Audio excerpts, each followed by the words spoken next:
Cases like Joan, where he'd had an accident, are very rare. But there are still decisions being made about whether to bring children up as male or female. And these are children with what's now called disorders of sex development. And in the UK, some of those come here to Great Ormond Street Hospital in London. So I've come to see Polly Carmichael, who's a consultant clinical psychologist at Great Ormond Street. You work today with children with all sorts of different disorders of sex development.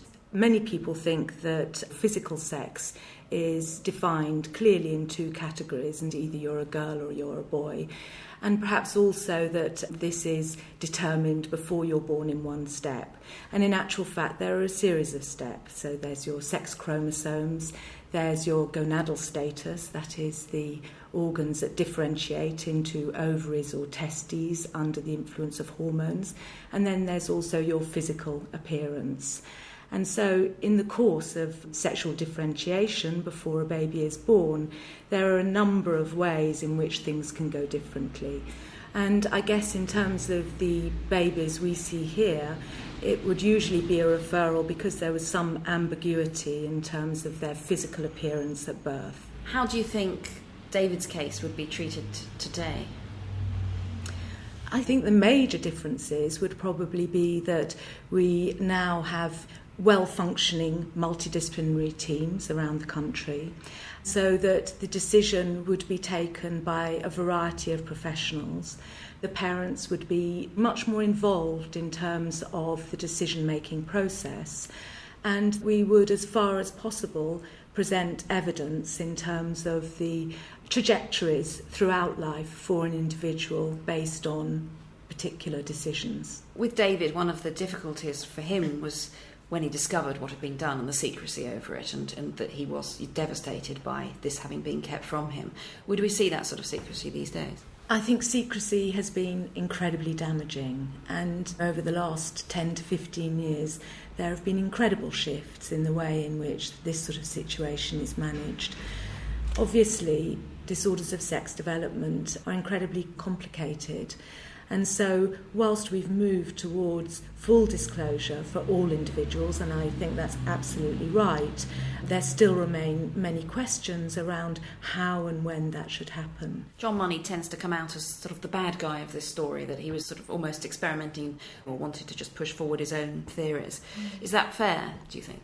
I think John Money was a pioneer, and he did considerable amounts for the development of research into issues around sex and sexuality. I think it's unfortunate, really, that descriptions of this particular case have become so polarised. And whilst, many positive things have come out of the debate in terms of how we think about the best way to work with individuals and families, I think what's really tragic is that there was a victim in the middle of it.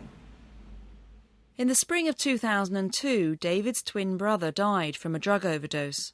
David became depressed. He'd lost his job and he was separated from his wife. On the 4th of May 2004, when David was 38 years old, Janet and Ron Reimer had a visit from the police at 10:30 in the evening. Then they asked us to sit down and they said they had some bad news. That David was dead. And I just cried.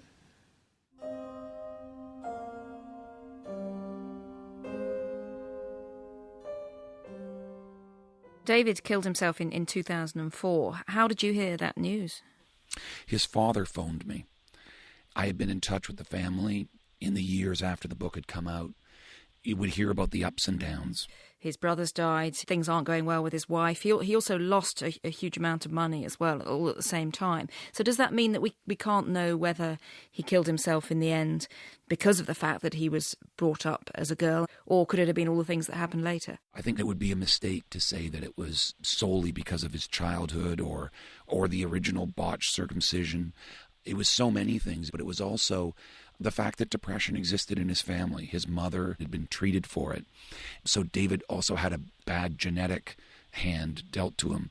Of course, what we can never know is whether things would have turned out differently if David had been brought up as a boy after the original botched circumcision. My experience of working with many families with boys who have genitalia that may be smaller or different in some way is that there are considerable concerns on the part of the parents about possible bullying at school. And certainly for young adolescents who feel that their genitalia look different, it's a source of great worry for them. Whichever way you go, there are going to be consequences. Everyone working in this area must have heard of this case, and of course it did end in tragedy. Is that something that's in people's minds when they're making their decisions today? I think it has been influential. This case is highly unusual in terms of the normal sexual differentiation antenatally, but a similar group would be the cloacal exstrophy group. They have an incredibly small phallus, and in most cases no surgery was required for a female sex of rearing. Whereas in the past, most XY individuals would have been assigned a female sex of rearing. Currently, it would be the exception for that to be the case. Another issue is the fact that not only did David have a normal male antenatal experience, but his very early upbringing was also that of a boy. Heino Meyer-Balberg. Money was called in on the case at age 17 months, and the sex reassignment surgery was postponed until age 22 months. But we know now that by age 18 months, most babies have started to develop a rudimentary sense of themselves and also starting to look for clues how they should correctly behave as boys or girls. On top of that, he had a twin brother to compare to, and he was the dominant twin by description. So it was particularly difficult probably for him to give up that role of the dominant male twin. So both the age and his particular role in that twinship made it less likely, by hindsight, that he would adjust well to the female gender. And is it unusual for a case to end up as tragically as David's did? Are there lots of cases where there are more positive outcomes?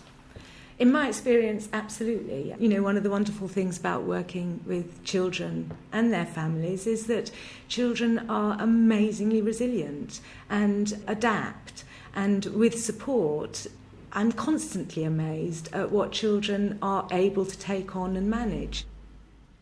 Polly Carmichael, an extraordinary tale there. The producer of today's Health Check from the BBC was Maria Burgess. And I'll be back at the same time next week reporting from Stockholm for the first of a special series of programmes, The Climate Connection. There are dozens of different podcasts now available from the BBC, including news, documentaries, science, business, arts and sport. For details of them all, go to bbcworldservice.com/podcasts.